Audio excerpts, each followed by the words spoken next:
Dear Patriots, before the news starts, please subscribe to our patriotic channel by clicking the subscribe button. Give us a thumbs up to this video. Don't forget to leave your opinion below in the comments section. Share the news on Facebook and Twitter so you friends see it. Thank you. Fredrica Wilson ruins what's left of her credibility with new, horrific accusation against General Kelly. Yep. She just went there. Unreal and a perfect example of why the left always loses and will always lose. Fredrica Wilson, with her back to the wall after being exposed by everyone, to save her scandalous skin, just accused General Kelly of racism.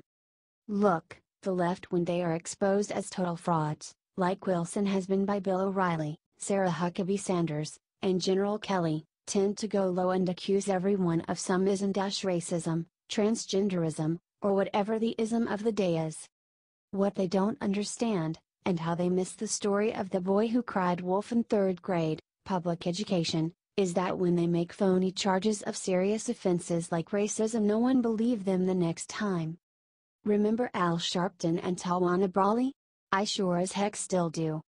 According to the Daily Mail, Fredrica went on CNN's New Day this morning and literally ruined what's left of her tattered reputation. She was responding to this statement by General Kelly. And a congresswoman stood up, and in the long tradition of empty barrels making the most noise, stood up there and all of that and talked about how she was instrumental in getting the funding for that building, and how she took care of her constituents because she got the money, and she just called up President Obama, and on that phone call he gave the money, the $20 million, to build the building. Fredrica actually said on live TV, this about the empty barrel term. I think that's a racist term. We looked it up into the dictionary, because we had never heard of an empty barrel, and I don't want to be dragged into something like that. Racist term? Don't want to be dragged into something you started, you dimwit. You set Trump up and played politics with a sacred American tradition of honoring our fallen, and you got caught, you got humiliated, and now you are hiding behind a racism charge? It is beyond the pale. Share if you agree.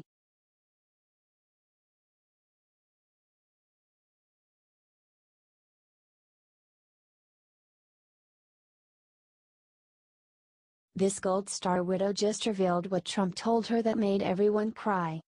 The Democrats have tried their best, again, to condemn our president. It's how they spend their lives, trying to find ways to make him look bad.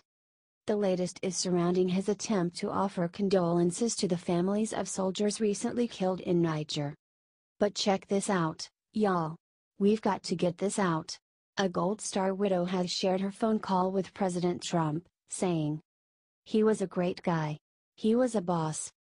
Natasha Alamka lost her husband, Army Staff Sergeant Mark R. Alamka in a firefight with Islamic State fighters in early April. Here's what she said Trump said to her during his phone call with her. "I am so sorry to hear about the whole situation. What a horrible thing, except that he's an unbelievable hero.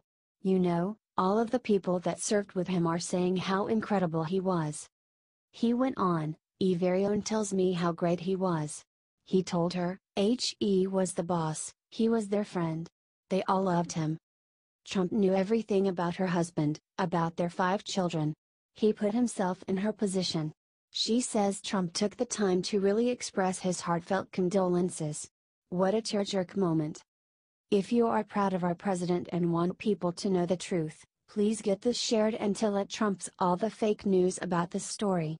Comment here's the truth about Trump. The Daily Mail.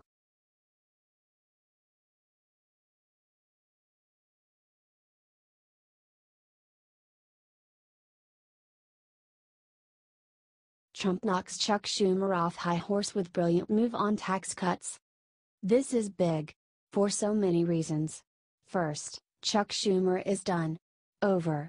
His 60-vote Senate blockade has just been reduced to rubble. On the most important issue of the day and the one most Americans really care about, taxes. We pay too much because the Democrats created in any state, and there is only one way to wean the government off our taxes. Tax reform, and a major, once-in-a-lifetime tax reform, at that. and Chuck Schumer was blocking it and thought he could continue his obstruction and try to blackmail Trump. Didn't work. Because Trump, with a huge assist from Mitch McConnell, finally, just outplayed Chuck Schumer. Did the old end around on crying Chuck and knocked him right off his high horse with one brilliant move. Trump has been tough on Mitch because he was not using his leverage properly. Looks like he got the message, better late than never.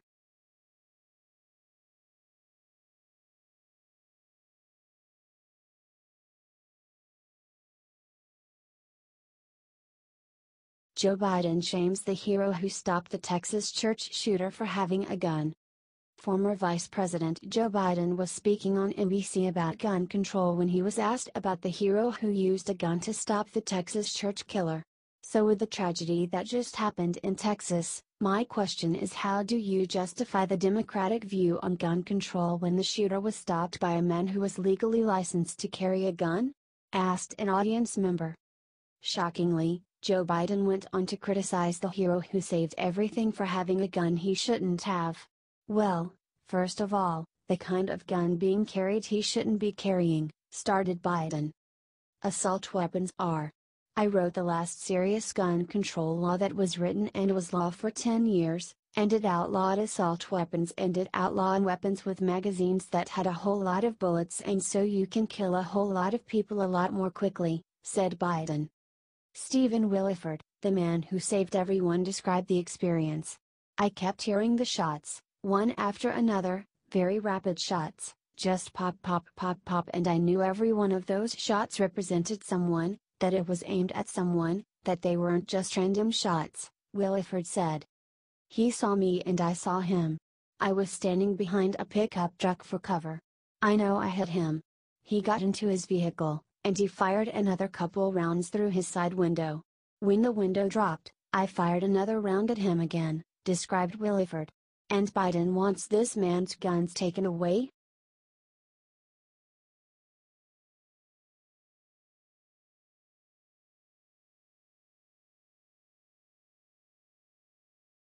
Scarborough compares Trump to Joseph Stalin for wanting a Hillary investigation. Many Americans are sick of the Clinton family getting away with their crimes. But according to MSNBC's Joe Scarborough, wanting justice against the Clintons makes him a dictator, like Stalin. We are going to get to how horrific this is, what a horrific precedent this would set if Donald Trump goes after his political opponent, pressuring the Justice Department, pressuring the Attorney General to do this. If this is what happens, this is what Joseph Stalin would do, this is what tyrants have done for years, is sick their people on political opponents, said Scarborough. Hillary Clinton was literally just caught collaborating with the Russians against with the dossier, but of course he will ignore that. But just the underlying charge, the claim here that somehow the Clintons benefited from this deal going through, it's an absence of malice moment where Paul Newman leans back in his chair and says, "Prove it." They're not going to prove anything here, said Scarborough. There's no smoking gun here. There's no nothing here that's going to prove that the Clintons somehow got money. I mean, it might look bad, but putting a special prosecutor out there is going to uncover absolutely nothing and set a horrific precedent, said Scarborough. Even though there is a special prosecutor against Trump, despite a lack of evidence.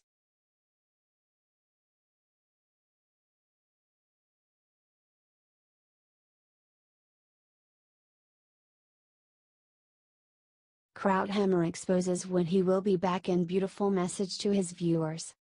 Krauthammer has been absent from Fox News for many weeks now and fans have been missing him. However, Krauthammer sent Brett Baier a message to give to the audience. Thanks to all for your cards, letters and good wishes. I am still recovering from major surgery 12 weeks ago, wrote Krauthammer. I have graduated from the ICU to an advanced rehab facility to regain my strength and stamina. It's a longer road than anticipated, but the support of family, friends and kindly viewers continued to sustain me. In the immortal words of Arnold Schwarzenegger, I'll be back, said Krauthammer.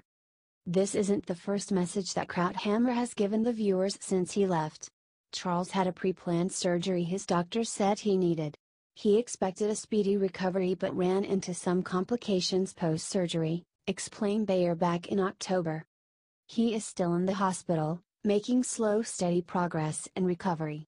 He desperately wants to come back to the panel as soon as possible. Believe me, I speak to or email with his wife Robbie almost every day. And I share your thoughts and prayers, said Bayer. It will likely be a few more weeks. And yes, he does get to watch his Washington Nationals' first game of the playoffs against the Cubs, tomorrow night, so we're pulling for him. And thanks for asking about his status. He'll be back here soon, I'm sure, said Bayer. Are you excited for him to come back?